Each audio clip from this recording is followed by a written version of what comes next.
Monsieur Scapini, Monsieur Goum après. Oui, d'abord quand même se rappeler, j'allais dire entre nous, que avant que de s'engager dans une Europe de la défense, j'allais dire intégrée, encore faut-il, parce que aujourd'hui l'Europe en souffre beaucoup, qu'il y ait une politique extérieure commune, ce qui n'est pas le cas et on a pu le constater dans bon nombre de cas. Concernant l'Europe de la défense et concernant d'ailleurs, je vous remercie de l'avoir évoqué, nos contacts avec les autres syndicats, puisqu'il y a nombre d'organisations syndicales autour de cette table, effectivement, qui sont à la fois affiliées à la Confédération européenne des syndicats, mais plus, j'allais dire, sur les secteurs qui nous intéressent, qui sont affiliés. Alors, il y a une grande fédération maintenant qui s'appelle IndustriAll, c'est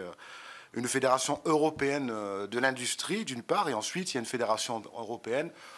pour qu'on se comprenne, de la fonction publique. Nous avons effectivement de grands débats, des groupes de travail, et je voudrais simplement en profiter un petit peu pour débattre avec Madame la Présidente sur ce que vous avez répondu en tout début de séance sur la question de l'Europe de la défense. Si on y est favorable, encore faut-il accepter après de partager. Je dois vous dire que pour ce qui concerne les organisations syndicales, nous sommes beaucoup plus dans une démarche, j'allais dire, offensive. Et ce dont on a besoin, c'est surtout de définir ce que l'on appelle des programmes structurants, c'est-à-dire, et ce ne sont pas les besoins qui manquent, je pense aux drones et je pense à d'autres domaines ou à d'autres programmes, mais bien travailler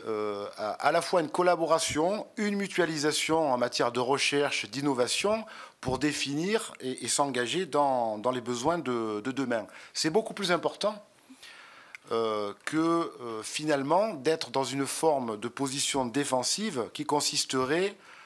à partager, alors je ne vais pas dire la misère, mais c'est vrai que la plupart des États membres ont tendance à réduire leur budget de défense.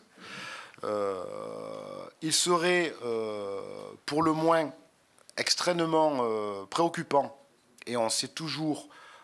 notamment la CFDT, érigé contre, puisqu'il y a eu des tentatives dans le passé de rapprochement entre entreprises européennes. Je vous donne un exemple, DCNS avec TKMS,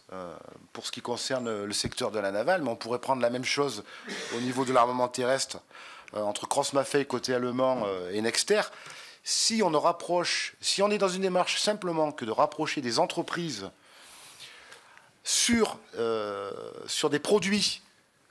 que les deux construisent et entretiennent déjà, cela se soldera immanquablement par un plan social. Nous, ce que nous demandons, parce qu'en plus la défense et l'Europe en ont besoin, c'est de travailler surtout sur les programmes de demain, sur l'avenir, sur l'innovation, la recherche, et donc de définir très rapidement ce que l'on appelle des programmes structurants dans lesquels des entreprises européennes s'engageraient, mutualiseraient donc les efforts en termes de recherche, parce qu'il est tout à fait inconcevable, et c'est dit par de nombreux acteurs, que chacun, dans chaque pays, fasse des recherches. Autant mutualiser cet aspect-là, oui. Mais ensuite, s'engager dans des programmes structurants qui nous mettront beaucoup plus en position de concurrence à l'échelle internationale, et donc nous ferons développer l'emploi. Merci, monsieur.